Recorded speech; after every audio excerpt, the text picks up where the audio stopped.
حاضرین مسجد، السلام علیکم ورحمۃ اللہ وبرکاتہ۔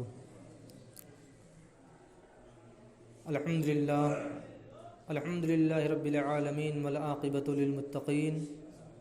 والصلاة والسلام علی سید المرسلین وعلی آلہ واصحابہ اجمعین۔ اما بعد فاعوذ باللہ من الشیطان الرجیم،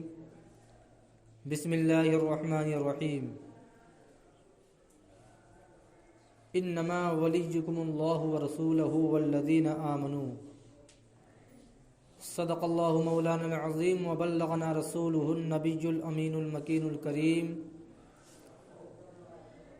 ونحن علی ذلک لمن الشاہدین والشاکرین، والحمد للہ رب العالمین۔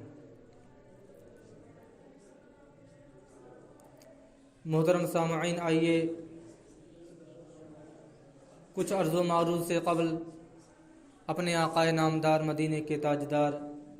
جناب روح فدا محمد عربی صلی اللہ تعالی علیہ وسلم کی بارگاہ بے کس پناہ میں درود و سلام کی ڈالی نشاور کریں اور پڑھیں بآواز بلند، اللہم صلی علی سیدنا شفیعنا حبیبنا کریمنا مولانا محمد مبارک وسلم، صلاۃ و سلام علیک یا رسول اللہ صلی اللہ تعالی علیہ وسلم۔ میں نے جس آیت مقدسہ کی تلاوت کا شرف حاصل کیا، اللہ رب العزت ارشاد فرماتا ہے، انما ولیکم اللہ ورسولہ والذین آمنوا، جس کا ترجمہ ہوا کہ بے شک اللہ اپنے رسول اور ایمان والوں کا مددگار ہے۔ محترم سامعین، اس دنیا ہستی پر اللہ رب العزت کے بہت سے برگزیدہ بندے اور اللہ تبارک و تعالیٰ کی اولیاء کرام کی کثیر جماعت اس خاکدان گیتی پر اپنی زندگی بسر کیے، اللہ رب العزت کی وحدانیت کا اعلان کیے اور اپنی عمر تمام کر کے اس خاکدان گیتی کو الوداع کہہ دیا۔ انہی تمام اولیاء کرام میں اللہ تبارک و تعالیٰ نے ہمارے اسی ہندوستان کی سرزمین پر سلطان الاولیاء، سلطان الہند، عطائے رسول حضور خواجہ معین الدین چشتی اجمیری رضی اللہ تعالیٰ عنہ کی ہستی کو بھی ہندوستان کی سرزمین پر بھیجا۔ انہوں نے بھی اللہ تبارک و تعالیٰ کی وحدانیت کا اعلان کیا، پرچم اسلام کو بلند کیا اور تمام ہر طریقے سے دین کی خدمت کی، اور نہ جانے لاکھوں لوگوں کو کفر کے دلدل سے نکال کر حلقہ بگوش اسلام قبول کروایا۔ محترم سامعین، عنقریب 6 رجب المرجب آنے والی ہے، جس میں تمام عقیدتان خواجہ اور ان کے چاہنے والے اور تمام ہندوستان اور دیگر ممالک کی سرزمین سے لوگ حضور خواجہ غریب نواز رضی اللہ تعالیٰ عنہ کے آستانے پر اپنا ماتھا ٹیکنے کے لیے نہ جانے کہاں کہاں سے زائرین اجمیر کی سرزمین پر تشریف لے جاتے ہیں اور حضور خواجہ غریب نواز رضی اللہ تعالیٰ عنہ پر کے آستانے پر اپنی منتیں رکھتے ہیں اور اپنی مرادیں رکھتے ہیں اور ان کی جھولیاں بھی بھری جاتی ہیں۔ محترم سامعین، حضور خواجہ غریب نواز رضی اللہ تعالیٰ عنہ کی تاریخ بہت وسیع اور بہت لمبی تاریخ ہے۔ ان کی داستان کے لیے کئی رات اور کئی دن بیان کیے جائیں تو وقت کی کمی محسوس کی جائے گی۔ میں حضور خواجہ غریب نواز رضی اللہ تعالی عنہ کی بارگاہ میں نذرانہ عقیدت پیش کرنے کے لیے ان کی مختصر سی تاریخ آپ کے گوش گزار کروں گا۔ حضور خواجہ غریب نواز رضی اللہ تعالی عنہ کی تاریخ یوں بیان کی جاتی ہے کہ آپ 530 ہجری میں سنجر کی سرزمین پر خاندان سادات یعنی سیدوں کے گھرانے میں آپ کی پیدائش ہوتی ہے، اور آپ کی عمر کا آخری مرحلہ جو بیان کیا جاتا ہے 627 ہجری میں آپ کا وصال پرملال اجمیر شریف کی سرزمین پر ہوتا ہے۔ اس سے بخوبی یہ پتہ لگایا جا سکتا ہے کہ میرے خواجہ غریب نواز رضی اللہ تعالیٰ عنہ کی عمر مبارک 97 سال تھی۔ حضور خواجہ غریب نواز رضی اللہ تعالیٰ عنہ سنجر کی سرزمین پر آپ کی پیدائش ہوتی ہے۔ آپ اپنے والد کی طرف سے حسینی سید ہیں اور والدہ کی طرف سے حسنی سید ہیں، یعنی آپ مابین سید گھرانے سے تعلق رکھتے ہیں، یعنی اپنے والدہ کی طرف سے بھی اور اپنے والد گرامی کی طرف سے بھی آپ سید ہیں۔ اور سنجر کی سرزمین پر جس وقت آپ پیدائش ہوتی ہے تو اس بات سے بخوبی اندازہ لگایا جا سکتا ہے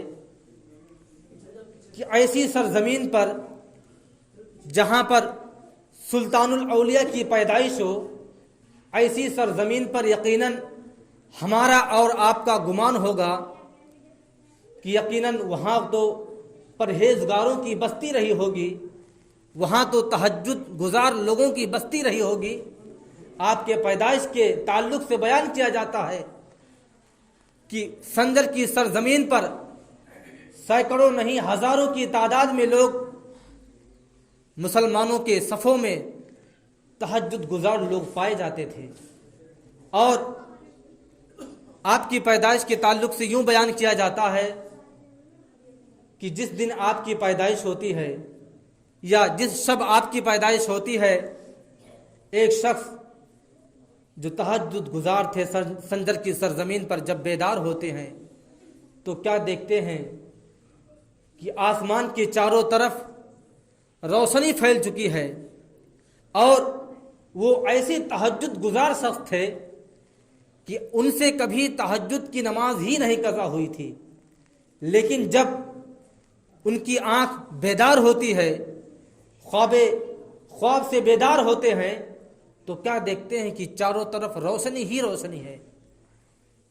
ان کے ذہن نے گمان کیا، انہوں نے غور کیا، کیونکہ وہ گھڑی کا وقت تو تھا نہیں، گھڑی کا زمانہ تھا نہیں، لوگ آسمان کی روشنی کو دیکھ کر کے اندازہ لگا لیتے تھے کہ اب فجر کا وقت شروع ہو گیا ہے، اب تہجد کا وقت ختم ہو چکا ہے، لوگ روشنی سے پتہ لگایا کرتے تھے۔ لیکن ایسے تہجد گزار شخص تھے کہ ان کے آنکھوں سے اشک جاری ہو گیا، اور حضور خواجہ غریب نواز رضی اللہ تعالی عنہ کے والد ماجد اپنے گھر سے نکل کر مسجد کی طرف جا رہے تھے، وہ بھی تہجد ادا کرنے کے لیے جا رہے تھے، لیکن راستے میں ان سے ملاقات ہو جاتی ہے اور وہ کہتے ہیں کہ آج تو تہجد کی نماز ہی قضا ہو گئی، روشنی پھیل چکی ہے، فجر کا وقت شروع ہو گیا ہے، تہجد کا وقت ختم ہو چکا ہے۔ لیکن حضور غریب نواز رضی اللہ تعالیٰ عنہ کے والد ماجد بخوبی جانتے تھے کہ جب سے میرے گھر میں میرے بچی کی پیدائش ہوئی ہے، چاروں طرف روشنی ہی روشنی پھیل گئی ہے، اور ایسی روشنی پھیلی ہے کہ لوگوں کا شبہ یہ ہو گیا ہے کہ تہجد کا وقت ختم ہو چکا ہے اور وقت فجر طلوع ہو چکا ہے۔ حالانکہ آپ کے والد ماجد ان سے فرماتے ہیں کہ یہ روشنی جو ہے میرے گھر میں ایک بچے کی پیدائش ہوئی ہے، اسی کی آمد کا جلوہ ہے، اور یہ روشنی کیا ہے، چلیے آپ میرے گھر میں دیکھ لیجئے، ایسی روشنی پھیلی ہے کہ اللہ تبارک و تعالیٰ کا میرے گھر میں نور برس رہا ہے۔ حضور خواجہ غریب نواز رضی اللہ تعالیٰ عنہ کی عمر مبارک جب 14 یا 15 سال ہوتی ہے تو آپ کے سر سے والد ماجد کا سایہ رخصت ہو جاتا ہے، یعنی آپ کے والد ماجد وصال فرما جاتے ہیں جب آپ کی عمر مبارک 14 یا 15 برس کی ہوتی ہے۔ اس کم عمر میں والد گرامی کا انتقال کر جانا آپ کے لیے بہت نازیبا اور بہت ہی افسوسناک خبر تھی آپ کے لیے، لیکن اللہ تبارک و تعالیٰ کی مدد آپ کے ساتھ تھی، اور بتایا جاتا ہے کہ ترکے میں یعنی وراثت میں آپ کو والد گرامی کی طرف سے صرف آپ کو ایک پنچکی اور ایک باغ ملتا ہے، یعنی آپ ایک پنچکی اور ایک باغ کے مالک ہوتے ہیں۔ کچھ دنوں تک آپ نے اپنے باغ کی رکھوالی کی، اس کے حوالے سے آپ نے تجارت کیا، اس کے پھلوں کو آپ نے فروخت کیا، لیکن کچھ دن ہی گزرے تھے کہ ایک مجذوب حضرت ابراہیم قندولی رحمۃ اللہ علیہ کا گزر ہوتا ہے، اور جب آپ کا آنا اس باغ میں ہوتا ہے تو حضور خواجہ غریب نواز رضی اللہ تعالیٰ عنہ سے آپ کی ملاقات ہوتی ہے، اور حضرت ابراہیم قندولی جو مجذوب تھے، آپ نے حضور خواجہ غریب نواز رضی اللہ تعالیٰ عنہ سے عرض کیا کہ مجھے بہت بھوک کی شدت لگی ہے۔ حضور خواجہ غریب نواز رضی اللہ تعالیٰ عنہ نے کچھ پھلوں کو اپنے باغ سے توڑا اور حضور کے خدمت میں پیش کر دیا، انہوں نے تناول فرمایا اور خوب سیر ہوئے، اور آخر میں آپ نے یعنی حضرت ابراہیم قندولی جو مجذوب تھے، آپ جب جانے لگے تو ایک روٹی نکالے اور اس روٹی کے آپ نے دو ٹکڑا فرمایا، اور ایک آدھا ٹکڑا اپنے لیے رکھا اور دوسرا ٹکڑا حضور خواجہ غریب نواز رضی اللہ تعالی عنہ کو دے دیا، اور وہ روٹی حضرت ابراہیم قندولی جو مجذوب تھے ان کے پیر و مرشد نے دیا تھا، اور حلیہ بتایا تھا کہ جب تم سنجر کی سرزمین پر جاؤ گے، جب تمہارا گزر ایک باغ سے ہوگا تو ایک تمہاری ملاقات ایک لڑکے سے ہوگی جس کی عمر مبارک تقریباً 14 یا 15 سال کی ہوگی، اور اس لڑکے سے جب ملاقات ہوگی تو آدھی روٹی تم رکھ لینا اور آدھی روٹی اس بچے کو دے دینا۔ حضرت ابراہیم قندولی جب حضور خواجہ غریب نواز رضی اللہ تعالیٰ عنہ کی خدمت میں آدھی روٹی پیش کرتے ہیں، حضور خواجہ غریب نواز رضی اللہ تعالیٰ عنہ نے عرض کیا، حضور اس آدھی روٹی کو کب تناول کرنا ہے، اس کو کب کھانا ہے؟ حضرت ابراہیم قندولی رحمت اللہ تعالیٰ علیہ ارشاد فرماتے ہیں، اے بچے، اگر تیری مرضی ابھی کھانے کی ہے تو ابھی کھا لے، ورنہ تیری مرضی، تیری ملکیت ہے، جب تو چاہے اسے تناول کر سکتا ہے۔ حضور خواجہ غریب نواز رضی اللہ تعالیٰ عنہ نے سوچا کہ جب اتنے بڑے پیر و مرشد نے مجھے ان کو بھیج کر کے آدھی روٹی میرے لیے دیا ہے تو یقیناً اس میں کوئی نہ کوئی حکمت ہوگی۔ حضور خواجہ غریب نواز رضی اللہ تعالیٰ عنہ نے فوراً اسے تناول کر لیا، اور جیسے آپ نے روٹی کا ایک ٹکڑا کھایا اور آپ کے حلق سے نیچے گیا حضور خواجہ غریب نواز رضی اللہ تعالیٰ عنہ کی، تو دنیا ہی بدل گئی، آپ کی سوچ و فکر تبدیل ہو گئی، آپ کی غور و فکر میں کافی بدلاؤ آ گیا، اور اسی کے بعد سے آپ نے اللہ تبارک و تعالیٰ کی راہ میں اپنی پنچکی اور باغ کو خیرات کیا، صدقہ کر دیا، اور علم کے حصول میں آپ وہاں سے نیشا پور کی طرف آپ نے رخ کیا۔ نیشا پور کی سرزمین پر آپ کے پیر و مرشد جنہیں سید عثمان ہارونی رضی اللہ تعالیٰ عنہ کہا جاتا ہے، آپ کے پیر و مرشد ہیں۔ آپ نے 20 سال تک ان کے یہاں رہ کر کے ان کی خدمت گزاری کی اور تعلیم حاصل کیا، علم حاصل کیا، اور جب ہر علم سے آپ آراستہ ہو گئے تو آپ کے پیر و مرشد نے آپ کو مدینہ شریف کی سرزمین پر بھیج دیا، اور آپ کو ایک بات اور بتاتا چلوں کہ حضور خواجہ غریب نواز رضی اللہ تعالیٰ عنہ جب اپنی اس 35 سالہ عمر میں جب مدینہ شریف کی سرزمین پر پہنچے تھے تو آپ کا ارادہ اور آپ کا منصب یہ تھا کہ میرا جائے مسکن مدینہ شریف ہی رہے گا، میں ہمیشہ اور پوری زندگی مدینہ شریف میں گزر اور بسر کروں گا۔ لیکن جب روضہ رسول کی حاضری ہوتی ہے، جب آپ حضور تاجدار مدینہ صلی اللہ علیہ وسلم کی بارگاہ میں سلام پیش کرتے ہیں، اور چند ہی دن آپ کا گزرا تھا کہ حضور تاجدار مدینہ صلی اللہ تعالی علیہ وسلم آپ کے خواب میں تشریف لاتے ہیں اور کہتے ہیں اے حسن، کیونکہ آپ کا پیدائشی نام حسن ہی تھا، کہتے ہیں اے حسن تمہیں میں ہندوستان کی سرزمین پر بھیجنا چاہتا ہوں۔ کون کہتا ہے؟ میرے آقا نامدار حضور تاجدار مدینہ راحت قلب و سینہ صلی اللہ تعالی علیہ وسلم کا ارشاد ہے اے حسن میں تمہیں ہندوستان کی سرزمین پر بھیجتا ہوں۔ حضور خواجہ غریب نواز رضی اللہ تعالی عنہ نے اس سے پہلے شاید نام بھی نہیں سنا تھا۔ آپ نے عرض کیا یا رسول اللہ، میں تو ہندوستان کہاں پہ ہے، اس کا نقشہ کیسا ہے، وہاں پہ جانا کیسے ہے، کس راستے سے جانا ہے، مجھے تو اس کا کچھ علم ہی نہیں۔ لیکن قربان جائیے میرے آقا نامدار حضور تاجدار مدینہ صلی اللہ علیہ وسلم جب دوسری بار آپ خواب میں تشریف لاتے ہیں تو پورے ہندوستان کا نقشہ حضور خواجہ غریب نواز رضی اللہ تعالیٰ عنہ کے نگاہوں کے سامنے رکھ دیتے ہیں اور فرماتے ہیں کہ تمہیں مدینے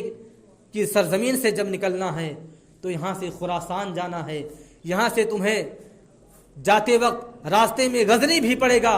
اس کے بعد جب تم اور آگے گزرو گے تو تمہیں لاہور کی سرزمین ملے گی، اس سے آگے گزرو گے تمہیں پنجاب کی سرزمین سے ٹکراؤ ہوگا، وہاں سے جب آگے گزرو گے تو دہلی کی سرزمین آئے گی۔ یعنی میرے آقا نامدار حضور تاجدار مدینہ صلی اللہ تعالی علیہ وسلم نے حضور خواجہ غریب نواز رضی اللہ تعالی عنہ کے سامنے مدینہ شریف سے لے کر کے اور اجمیر تک کا پورا نقشہ حضور خواجہ غریب نواز رضی اللہ تعالی عنہ کے سامنے پیش کر دیا، اور ایک ایک جگہوں کی نشاندہی بھی فرما دی کہ یہاں سے جاؤ گے تو کیا پڑے گا، اس کے آگے جاؤ گے تو کیا پڑے گا۔ اس کے بعد حضور خواجہ غریب نواز رضی اللہ تعالی عنہ مدینے کی جدائی میں آپ کے آنکھوں سے اشک جاری ہو گیا، تو میرے آقا نامدار حضور تاجدار مدینہ صلی اللہ تعالی علیہ وسلم نے آپ کو ایسا تحفہ دیا کہ آپ کا اعلان کبھی کسی اولیاء کے لیے ایسا اعلان نہیں تھا۔ میرے آقا نامدار حضور تاجدار مدینہ صلی اللہ تعالی علیہ وسلم نے حضور خواجہ معین الدین چشتی اجمیری رضی اللہ تعالی عنہ کو مخاطب کیا اور کہا کہ آپ میری زیارت اگر کرنا چاہتے ہیں تو اگر آپ مدینہ شریف کی سرزمین پر رہیں گے تو میرے روضے پر حاضری دیں گے تو آپ کی زیارت ہوگی، لیکن اے معین الدین چشتی جا، میں تجھے ایسی زیارت عطا کرتا ہوں کہ جب تو چاہے گا میں تیرے خواب میں حاضر ہو جاؤں گا، اور جب تو حالت بیداری میں مجھے زیارت چاہے گا تو میں حالت بیداری میں تیری زیارت کے لیے حاضر ہو جاؤں گا۔ حضور تاجدار مدینہ صلی اللہ علیہ وسلم نے حضور خواجہ معین الدین چشتی اجمیری رضی اللہ تعالی عنہ کو اتنا بڑا شرف دیا، اور آپ جب مدینہ شریف کی سرزمین سے نکلے تو یقیناً آپ سب سے پہلے وہاں سے چلے تو غزنی آئے، اس کے بعد لاہور کی سرزمین پر آتے ہیں جہاں پر داتا گنج بخش رحمت اللہ تعالی علیہ کا مزار مقدس ہے، وہاں پر آپ حاضری دیتے ہیں اور آپ وہاں 40 دن تک اپنا چلہ کرتے ہیں۔ اس کے بعد لاہور کی سرزمین سے نکلتے ہوئے آپ پنجاب ہوتے ہوئے آپ دہلی کی سرزمین پر پہنچتے ہیں۔ لیکن آپ کو یہ بھی بتاتا چلوں کہ دہلی اور ہندوستان کی پوری سرزمین پر پوری آبادی میں ہر جگہ بہت چنیدہ مسلمان تھے، باقی پورے ہندوستان کی سرزمین پر پورا ہندوستان کفرستان کے نام سے تھا، یعنی ہر جگہ کافروں کی آبادی تھی، الگ الگ رجواڑے تھے، تھوڑے تھوڑے قصبے پر اور تھوڑی تھوڑی راجگیروں پر راجاؤں کا قبضہ تھا اور وہاں پر ان کی حکومت تھی۔ وقت ختم ہو گیا ہے، انشاءاللہ العزیز اگلے جمعہ کو یہاں سے بیان کرنے کی کوشش کروں گا۔ اللہ تبارک و تعالیٰ کی بارگاہ میں دعا ہے کہ اللہ تبارک و تعالیٰ ہم تمامی مسلمانوں کو نیک بنائے، ایک بنائے، صراط مستقیم پر چلنے کی توفیق و رفیق عطا فرمائے۔ وآخر دعوانا الحمدللہ رب العالمین۔ السلام علیکم۔